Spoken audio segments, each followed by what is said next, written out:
Hoy vamos de la serie, hoy vamos para el cuarto tema de la serie Para un altar en ruinas, un Elías presente. El lunes pasado hablábamos sobre la propuesta que le hace el profeta Elías al rey Acab para mostrar de una vez por todas quién era Jehová, para acabar con esa apostasía que había en el pueblo. Esa apostasía, esas mezclas que habían en la adoración al culto. Y decíamos que Elías, un hombre de Dios, que Dios lo preparó para ese momento, que no sabíamos de dónde apareció, pero que el Señor ya lo había preparado. Y cuando él sale de esa preparación, para lo cual el Señor lo formó, él llega ante Acab, porque ese celo del profeta Elías al ver que el pueblo de Dios se había desviado tras los ídolos. Y no solamente eso, sino que en la adoración a Jehová, en el altar que le hacían a Dios, el sacrificio, mezclaban lo que le gustaba a Baal, los gustos de Baal, la adoración a Baal, y cuando iban a adorar al Señor, entonces hacían mezclas. Él, en ese celo tan impresionante, al ver al pueblo que estaban claudicando entre dos pensamientos, que no sabían quién era Jehová, a ratos decían que Jehová era Dios, y en otro momento decían que Baal era el Dios. No sabían exactamente quién era el Dios de ellos. Y en ese celo del profeta Elías, el Señor lo envía ante el rey Acab y le hace una propuesta y le dice: llama a todos los sacerdotes de Baal, a los sacerdotes que le están haciendo culto a Acera, a Astoret, todos esos sacerdotes que le hacen culto a sus dioses paganos, y vamos a reunirnos en el Monte Carmelo.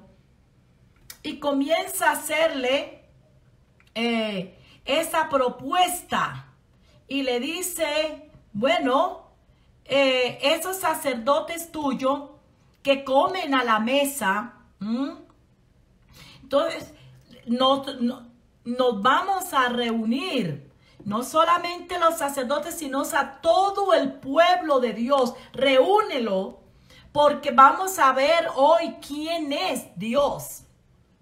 Y dice la Biblia en primer libro de Reyes, capítulo 18, del versículo 17 al 21, cuando Acab vio a Elías, le dijo: ¿eres tú el que turbas a Israel? Y él respondió: yo no he turbado a Israel, sino tú y la casa de tu padre, dejando los mandamientos de Jehová y siguiendo a los Baales. Envía pues ahora y congrégame a todo Israel en el Monte Carmelo, y los 450 profetas de Baal y los 400 profetas de Acera, o sea, en total 850 profetas. Sacerdotes que tenían ahí, que adoraban a los dioses paganos, los cuales lo introdujo Jezabel, la mujer con quien se casó el rey Acab, un hombre conocedor de la palabra de Dios, del pueblo del Señor. Y dice: y Acab convocó a los hijos de Israel y reunió a los profetas en el Monte Carmelo. Y acercándose Elías a todo el pueblo, dijo: ¿hasta cuándo claudicaréis vosotros entre dos pensamientos? Si Jehová es Dios, seguidle, y si Baal, id en pos de él. Vea, y el pueblo no respondió palabra, porque cuando el pueblo no tiene identidad, cuando el pueblo no sabe a quién adorar, no responden ante semejante pregunta que le hace el profeta de Dios. porque no saben. Así que hablábamos que los hijos deben saber que en casa hay un profeta que sabe realmente quién es Jehová y cómo se le debe adorar a él. Nosotros los padres somos los que tenemos que tener claro quién es Dios y cómo Él quiere que se le adore. Él mismo, el Señor Jesús, hablando con la mujer samaritana allá en el pozo de Jacob, le dijo a la mujer cómo se le debía adorar. Él le dijo: mujer, la hora viene y ahora es, cuando los verdaderos adoradores adorarán al Padre en espíritu y en verdad, porque el Padre tales adoradores busca que le adoren. ¿Quiénes son los responsables de guiar a esos hijos? Pues los padres. La mujer debe trabajar mancomunadamente con ese líder espiritual que es el esposo para guiar a esos hijos. Ambos deben de tener bien claro y el conocimiento de quién es Dios y cómo le gusta a Dios que se le adore. ¿Para qué? Para que cuando los hijos quieran meter algo extraño en la adoración, el padre, la madre tiene claro que así no fue como el Señor mandó que se le adorase. Por lo tanto, Elías le hace una propuesta al pueblo para mostrar quién es Dios, para que ya no sigan claudicando entre dos pensamientos. Es esa la labor de Elías en casa.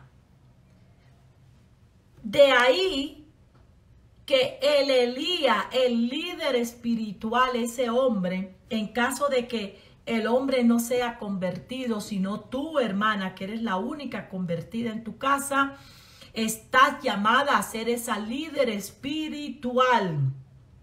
Pedirle al Señor sabiduría para que sea el Señor el que te dirija, te dé la autoridad y con mucha prudencia tú convocar a tu familia, a tus hijos, a hacerle el altar familiar.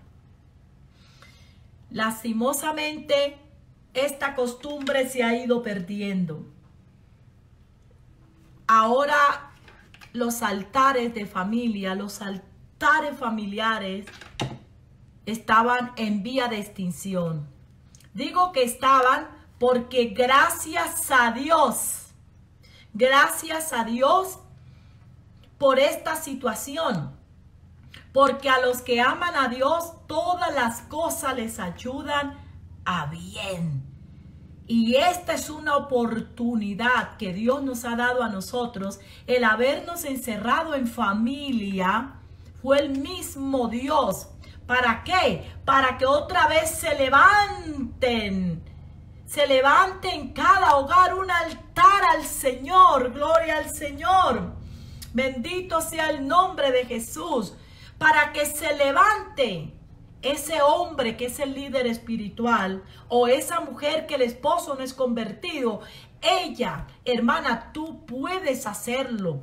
Tú no digas: es que mi esposo no es convertido, él quiere llevar a los niños pues por una enseñanza diferente, es que él es de X o es de Y religión y él también quiere, pues, él también quiere como que coger los niños y enseñarle.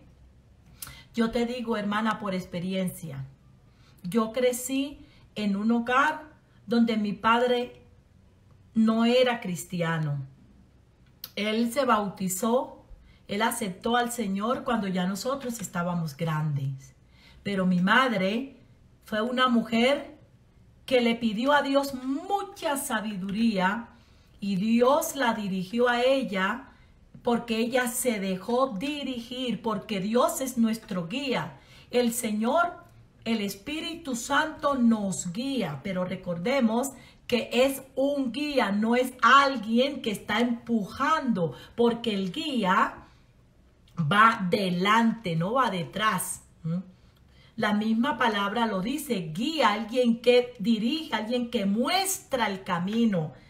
Y para mostrar el camino tiene que ir delante. Así que el Espíritu Santo no es alguien que empuja, no es alguien que está empujando, mira, para allá. No, Él va adelante mostrando el camino. Nosotros somos los que tenemos que ir detrás de Él, dejándonos guiar. Por lo tanto, yo le agradezco al Señor por mi madre. Nosotros somos 10 en la familia, 10 hermanos. Y mi madre nos levantaba a nosotros y dirigía ese altar. Había ese altar en la mañana al Señor, donde nos enseñaba un versículo diario, nos enseñaba a orar, siendo mi padre inconverso. Dios, hermanos, vea, el Señor es alguien que respalda a sus hijos. Y cuando hay una mujer en casa y esa mujer busca el rostro de Dios y le pide al Señor que le dé autoridad, que le dé gracia, ante sus hijos, ante su esposo, el Señor la va a llenar de autoridad. Y ahí es donde se necesita también que la mujer sea alguien que no solamente el haber conocido al Señor le cambió, fue la apariencia, no, sino que se le cambió el corazón, y que cuando a una persona se le cambia el corazón, cuando es Dios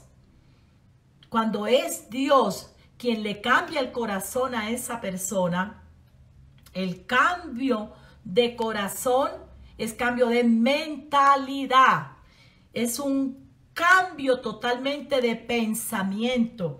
Y cuando hay una mujer en casa que se deja cambiar por medio de la palabra, porque el apóstol lo dijo claramente, dice: no os amoldéis a este siglo, sino más bien transformaos por medio de la renovación de vuestro entendimiento, para que podáis comprobar cuál sea la buena voluntad de Dios, agradable y perfecta. El evangelio es un cambio de mentalidad. Si una mujer con esposo inconverso quiere ganarse a su esposo y quiere que Dios le dé gracia ante él y le dé autoridad, esa mujer debe hacer lo que la Biblia dice. Que el esposo no sepa que ella es cristiana simplemente porque ya no se maquilla, que porque ya el cabello se lo dejó crecer, porque cambió solo su forma de vestir y ya. No, que el marido se dé cuenta que hubo un cambio real, porque ya no es la misma, ya sus acciones son diferentes. ¿Por qué? Porque ese pensamiento con que llegó al Señor ha ido cambiando un pensamiento que tenía ella en contra de lo que el Señor le pide. Ahora está haciendo lo que el Señor le pide. Que era una mujer muy grosera, bueno, ahora no solamente está mostrando el cambio que hace el evangelio en su apariencia, sino que su apariencia es el resultado del cambio de corazón. Que si era una mujer, por decir algo, tiene un esposo muy borracho, llegaba borracho a su casa y encontraba a una mujer sin sabiduría, que inmediatamente lo que hacía era censurarlo y hablarle mal, y formaba mejor dicho, el hogar parecía un Medio Oriente cada vez que ese hombre llegaba borracho, porque encontraba una esposa sin sabiduría. Y de una vez era alegarle, porque lo más insensato que puede haber es una mujer que le forme problemas a un hombre borracho. Pero como esta mujer ya se convirtió al Señor, ahora ella ya no va a actuar diferente. Aunque las circunstancias sean las mismas, ella ya no es la misma.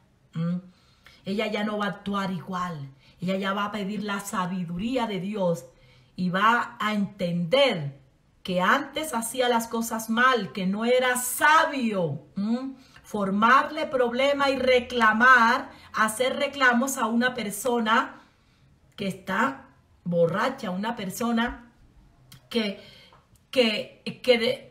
no está actuando con sus 5 sentidos, porque el licor que ingirió es lo que lo hace que actúe de una manera que no piensa lo que habla ni lo que hace.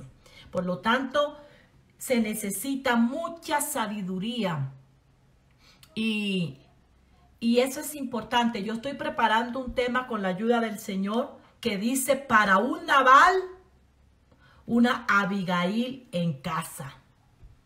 Para un Nabal, una Abigail en casa. Recordemos que Nabal quiere decir insensato, necio. Y yo creo, hermanas, que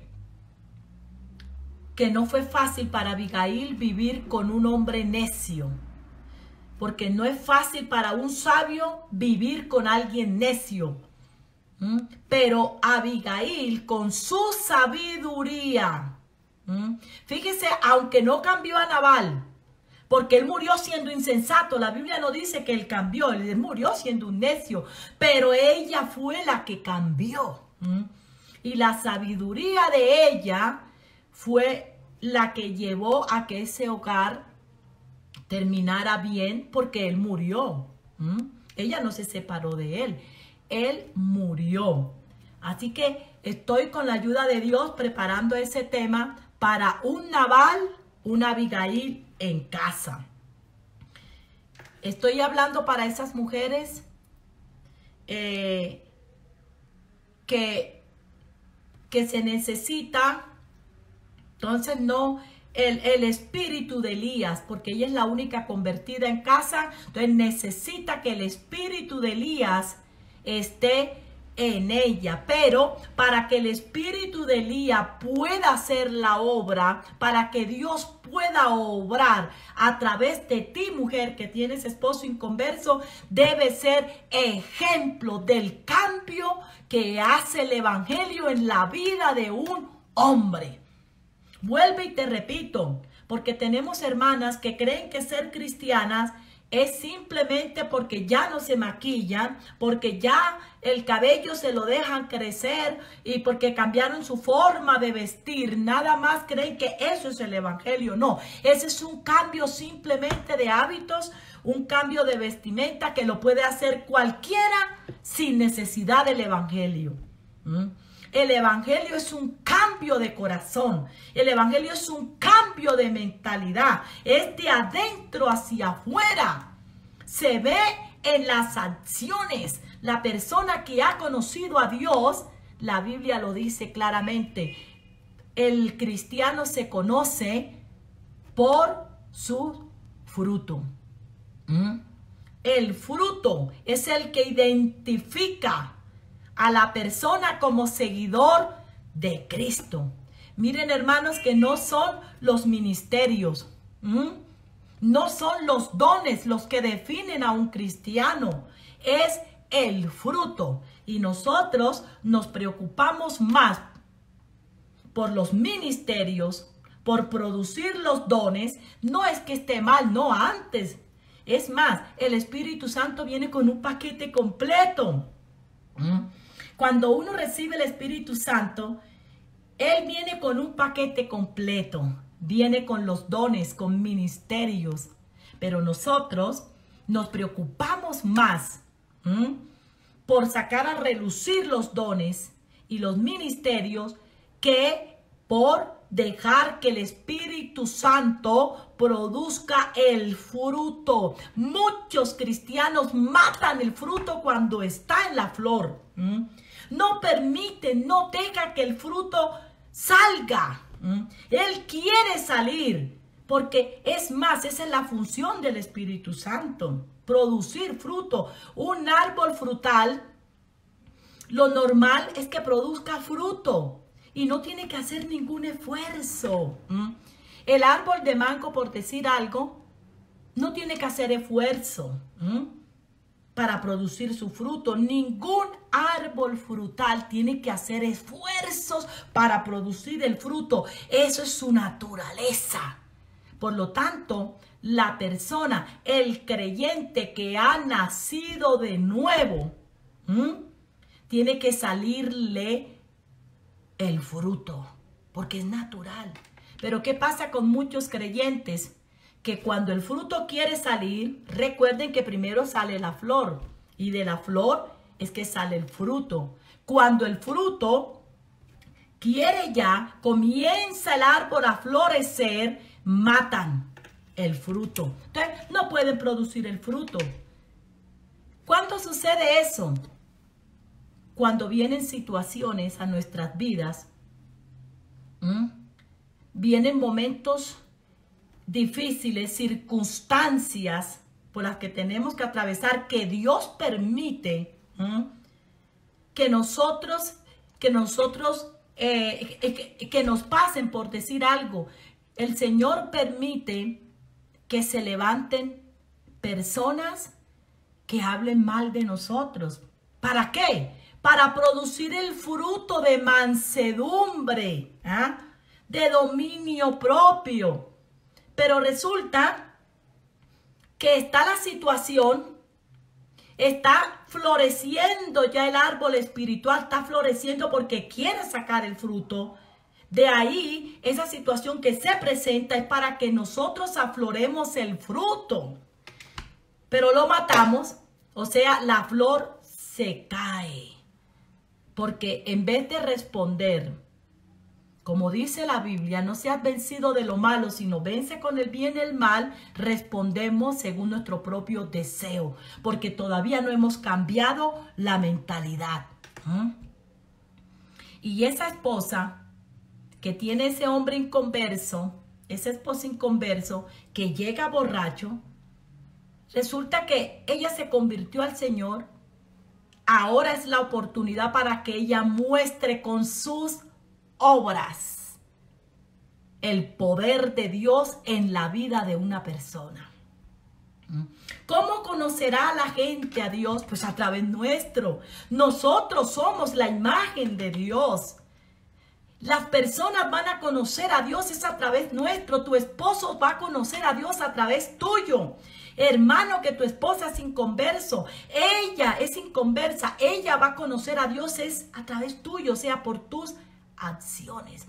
En esto conocerán la gente en que sois mis discípulos, en que os améis los unos a los otros. Porque por el fruto los conoceréis. En otras palabras, por su forma de actuar. A ese hombre llegó borracho, pero resulta que se encontró con una mujer que tuvo un encuentro con Dios, que ya no es la misma. Y esa mujer que lo cogía de una vez a lengua, que lo maltrataba, que le formaba problemas porque se dejaba llevar. Lógico, no es fácil vivir con un hombre que el dinero se lo gasta en el vicio y que hay mucha necesidad en la casa. Nadie está diciendo que sea fácil. Pero es insensato reclamarle en el momento que él llega embriagado. Pero ya resulta que ahora se encontró con una mujer que aunque tiene piedra, que aunque está que lo coge por el cuello, que que de pronto le estaba diciendo, Señor, orándole a Dios, Señor, dame sabiduría. Dame sabiduría. Está tomando, pues dame sabiduría para cuando Él llegue, Señor, yo saber actuar. Ayúdame a actuar con prudencia. Ayúdame, Señor, a manejar esta emoción que tengo de mal genio, porque es normal que tengas mal genio. Porque lógico que no se va a estar cantando, ¡qué felicidad! ¡Qué felicidad! Mi esposo llegará embriagado. ¡Qué felicidad! Pues lógico que no, porque ella está en loca. No, no es negar la emoción que se siente. Es reconocer la emoción que se siente y permitirle al Espíritu Santo que nos ayude a manejar esa emoción de mal genio. Y tú le vas a pedir, Señor, ayúdame, dame sabiduría, dame prudencia, pero no me des fuerzas. Señor, no me des fuerzas, porque donde tú me des fuerza, yo lo acabo. Así que no le pida fuerza. Bueno, es una forma de decir cómo transforma el Señor. Esa mujer con el espíritu de Elías en casa, porque le estoy hablando a una mujer que le toca sacar ese espíritu de Elías, porque no hay un líder espiritual, porque el esposo no es cristiano. Hermana, no es fácil, pero cuando uno hace la voluntad de Dios y vive para agradar a Dios, Dios recompensa. Y ahí es donde toca escuchar la voz de Dios. Y hacer lo que dice el apóstol Pablo, no seas vencida de lo malo, sino vence con el bien el mal. Se necesita un Elías en casa. Dice la Biblia, y acercándose Elías a todo el pueblo,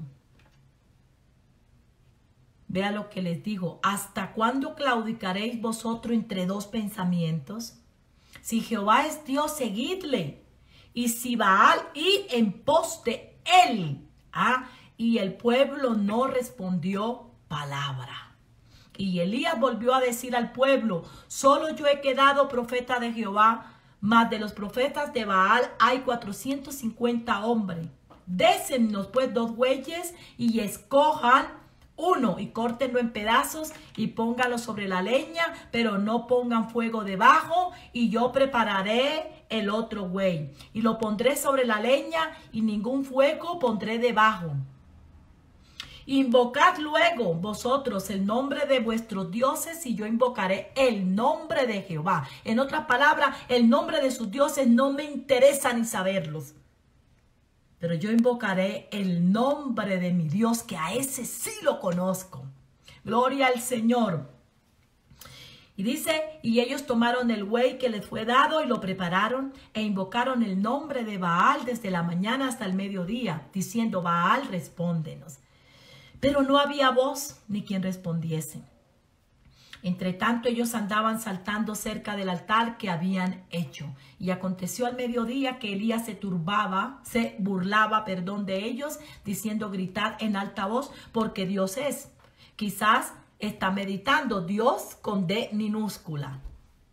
Está meditando o tiene algún trabajo o va de camino. Tal vez duerme y hay que despertarle. Y ellos clamaban a grandes voces y se sajaban con cuchillo y con lancetas conforme a su costumbre, hasta chorrear la sangre sobre ellos. Pasó el mediodía y ellos siguieron gritando frenéticamente hasta la hora de ofrecerse el sacrificio, pero no hubo voz ni quien respondiese ni quien escuchase. Pues lógico, si no había quien escuche, pues no va a haber quien responda. Y ahí le tocó el turno al profeta, porque cuando en el hogar se ve el desorden, cuando esos líderes espirituales que hay en casa, papá y mamá, que ambos están convertidos, ven el desorden en casa. Se dan cuenta que los hijos quieren meter fuego extraño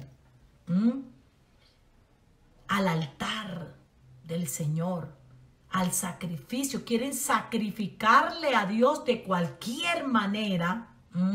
Quieren ofrecer sacrificio a Dios sin conocimiento. Por lo tanto, traen costumbres que ven en la universidad, en el colegio, en la calle, en fin, y quieren introducirlo a la adoración a Dios. Allí es donde debe estar el Elías presente. Y dice, entonces dijo Elías a todo el pueblo, acercaos a mí. Y todo el pueblo se le acercó y él arregló el altar de Jehová que estaba arruinado. Primer libro de Reyes 18:30.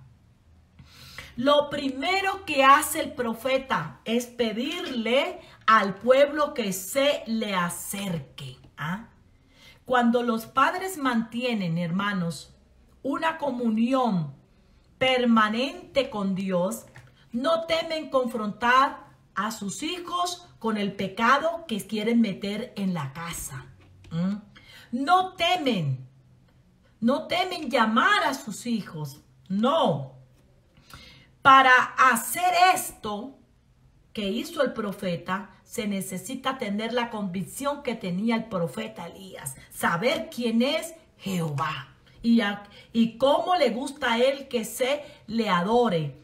Segundo, tener una vida de testimonio. Que los hijos puedan decir, mi papá, mi mamá tienen razón de confrontar este pecado. Porque la vida de ellos es de ejemplo. Así que Elías, mire cómo llegó al pueblo. Primero pidió que el pueblo se le acercara. Tú debes tener primero un acercamiento con tus hijos. Tenemos padres presentes de cuerpo, pero ausentes.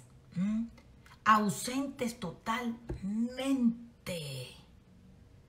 No saben realmente cómo están sus hijos espiritualmente.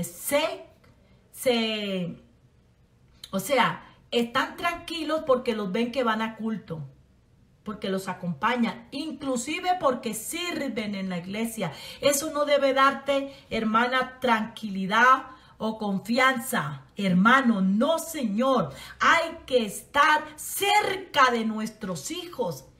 Elías lo primero que hizo fue, le dijo al pueblo que se le acercara. Así que debemos de mantener una cercanía con nuestros hijos, estar pendiente de los amigos de ellos. ¿Quiénes son sus amigos?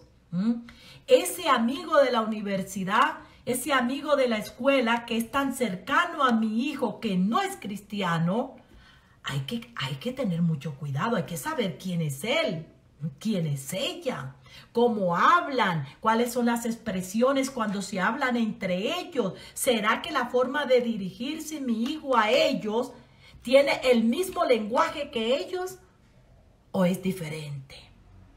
Tengo que estar pendiente cuando ellos hablan por celular. La forma como se comunican, cómo hablan. Debo estar cerca de mis hijos.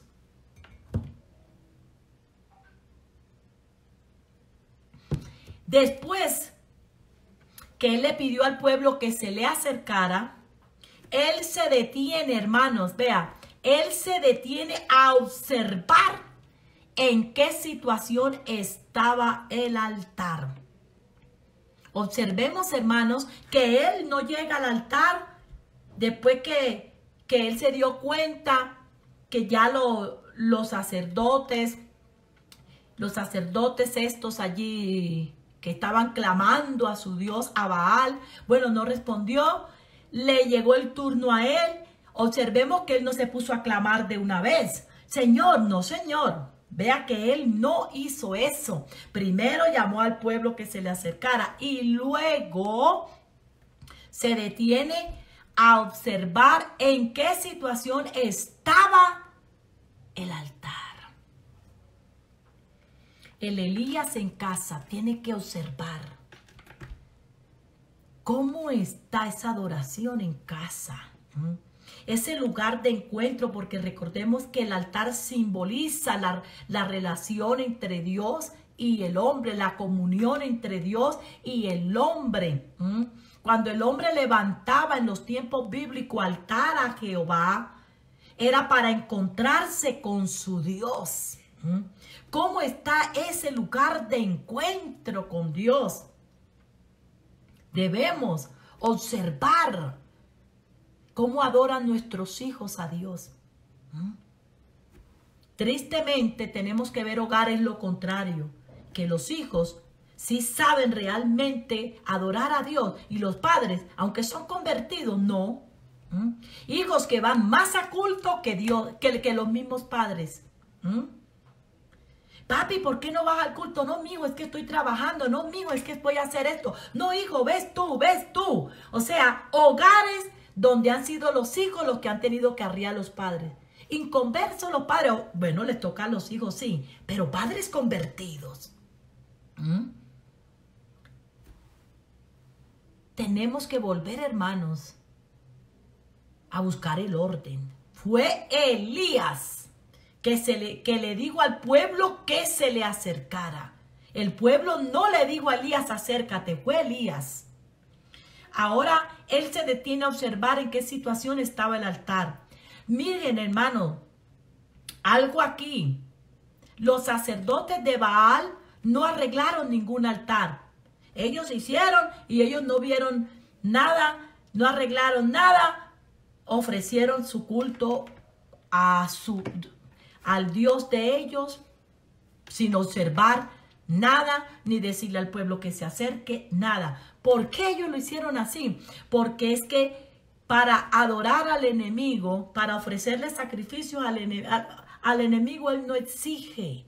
A él se le puede ofrecer de la forma que sea, porque el pecado es lo que es, el pecado es lo que hace que una persona no vea cómo adora a Dios.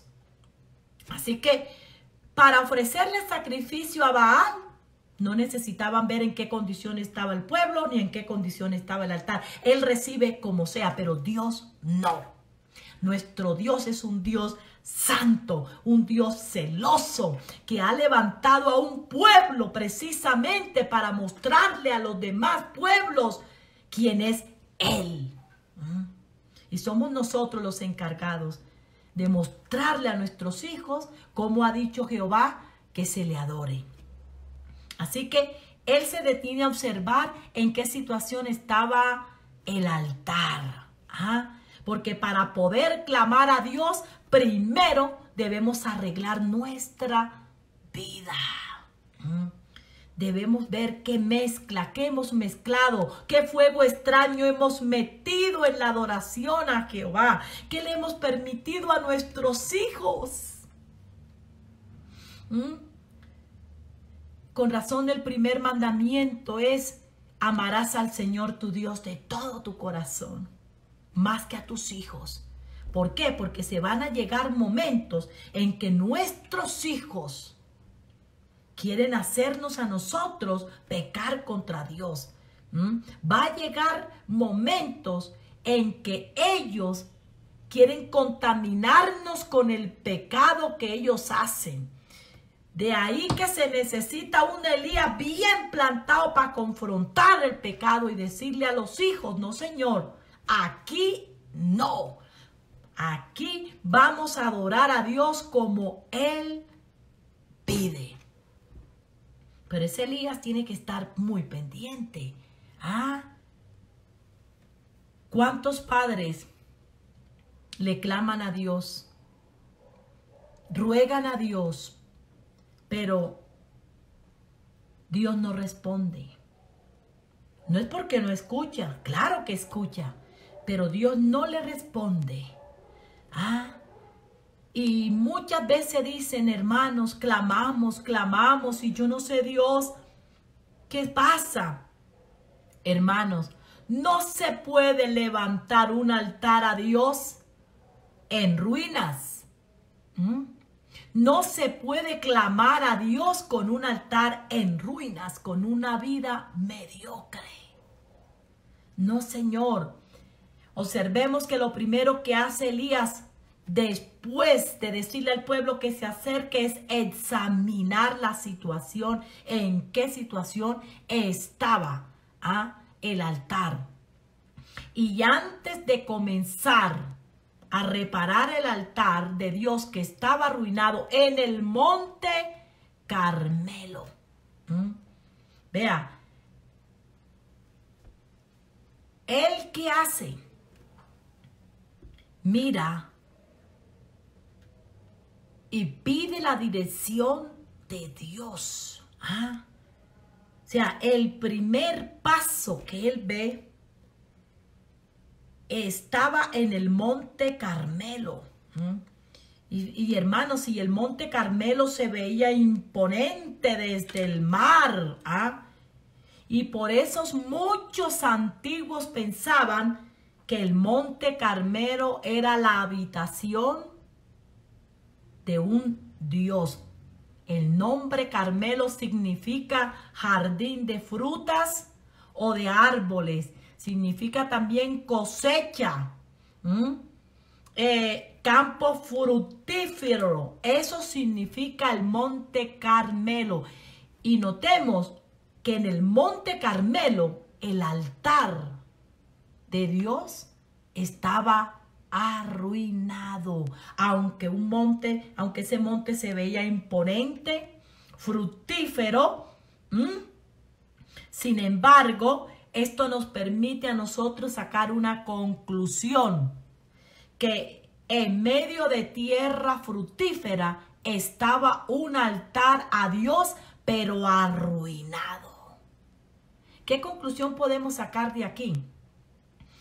Que no siempre la abundancia, escuche bien, que no siempre la abundancia y las riquezas terrenal significan aprobación de Dios.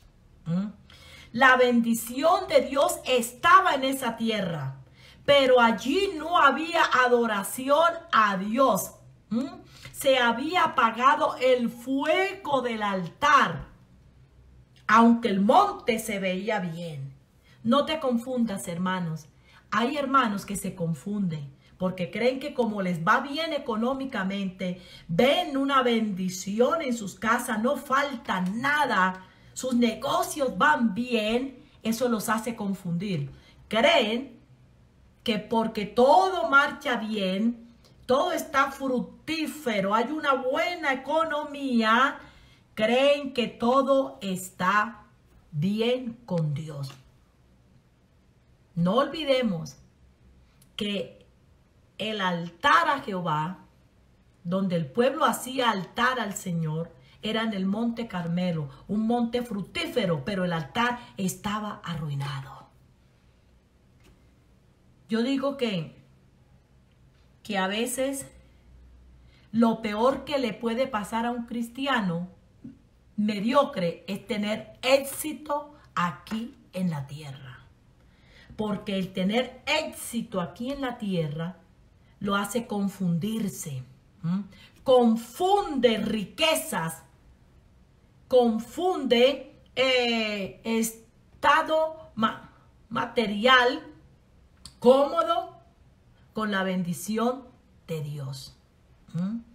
Y recuerda que la bendición de Dios es la que enriquece y no añade tristeza con ella.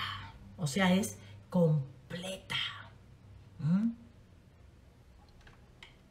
La Biblia dice que Elías arregló el altar, pero antes de hacerlo llamó al pueblo y miró el lugar donde estaba. El texto nos dice que el profeta tomó 12 piedras conforme a las 12 tribus de Israel.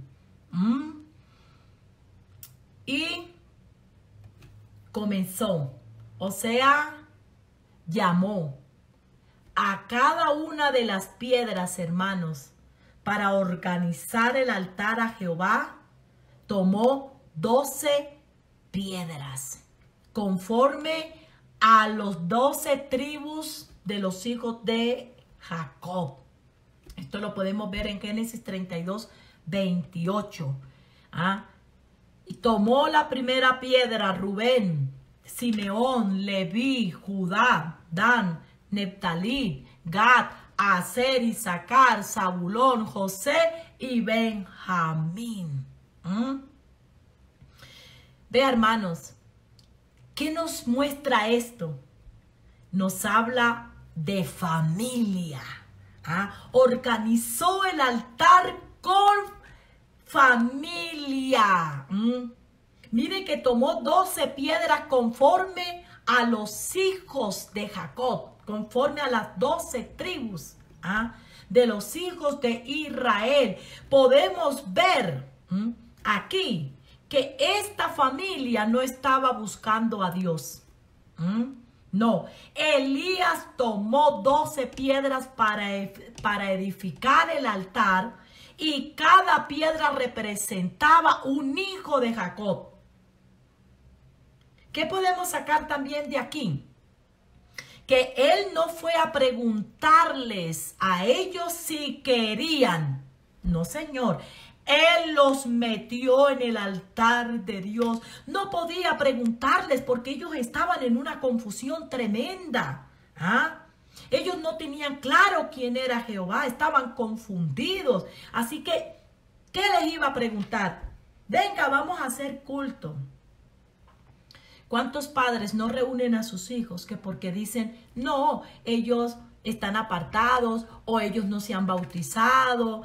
Yo los respeto a ellos. ¿Cuál respeto? ¿Desde cuándo hay que mostrar respeto por enseñar la palabra de Dios a nuestros hijos? Y más si están en nuestra casa. El diablo a nosotros no nos trata con respeto. ¿Por qué? Tengamos mucho cuidado con la tal educación. Es que hay que tener educación, hay que tener prudencia, hay que tener esto porque uno no puede tampoco coger a los hijos y de una. No, hermana, ¿hasta dónde nos vamos a dejar engañar del diablo? Cuando esos hijos quieren meter el pecado en la casa, ¿acaso tienen respeto con tus creencias? ¿Tienen respeto con el Dios tuyo? No, porque el diablo no respeta a nadie.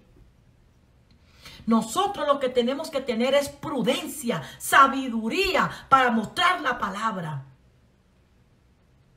Elías no le preguntó al pueblo si quería incluirlos, si quería que él los incluyera a ellos en el altar. No, él tomó las 12 piedras con el nombre de cada uno de los hijos de Israel. Los metió. ¿Por qué? Porque en la situación en que estaban ellos, él no podía preguntarles si querían adorar a Dios o no querían adorar.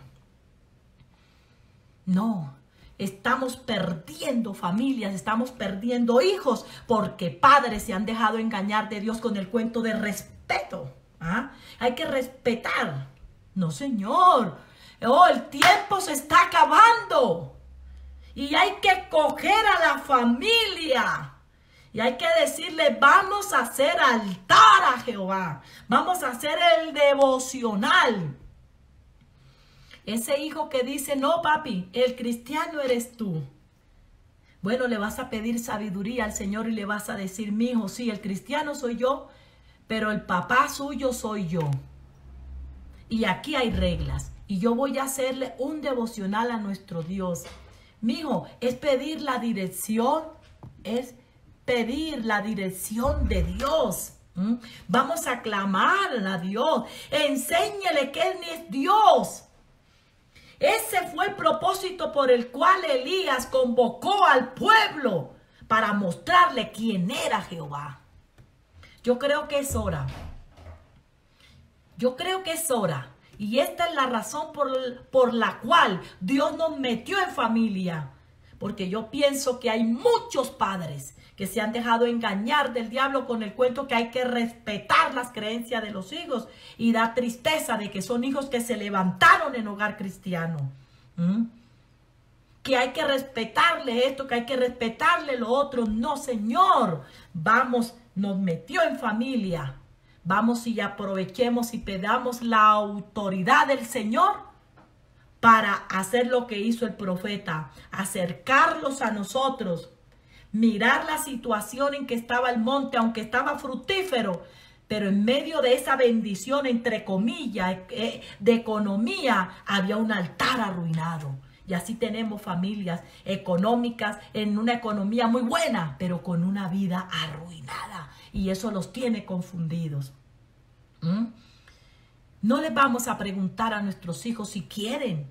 Elías no le preguntó a ellos. Porque el líder espiritual es el que ve la situación y el que tiene que hacer es el que está vivo. El que tiene la mente de Cristo. A eso estamos llamados. Elías tomó cada una de las 12 piedras para restaurar el altar. Cada uno de los nombres que forman parte de las 12 tribus de Israel tiene un significado. Y vamos a ver el próximo lunes el significado de cada piedra que tomó Elías. No se pierda el próximo lunes, hermanos, en esta serie para un altar en ruinas, un Elías presente. El próximo lunes vamos a hablar sobre el significado de los nombres de cada uno de los hijos de Israel y cómo se levantó ese altar a Jehová. Así que le vamos a poner a cada una de las piedras, vamos a ver el significado y lo vamos a traer a nuestra vida espiritual. Vamos a darle gracias a Dios. Señor Jesús, Dios maravilloso. Gracias por tu bendición. Gracias porque tú siempre nos enseñas. Te ruego, Señor, por ese Elías que está en cada hogar. Ese Elías, Señor, que quizás no se levanta a combatir el pecado porque su vida está en ruinas también. Pues yo te ruego que tú, Señor, obres y le enseñes que todavía hay tiempo, que hay esperanza para que se levante y arregle su altar, arregle su vida. Porque su familia está esperando a un Elías que se haga presente. No solamente en cuerpo, sino que esté en espíritu también ahí. Porque tú vienes pronto, Señor. Y la razón por el cual nos metiste con familia en casa es porque tu deseo es salvar la familia. Así como le dijiste a Noé que se metiera con su casa, tu deseo es salvar la familia completa. Ayúdanos, Señor Jesús. Ayúdanos. Amén.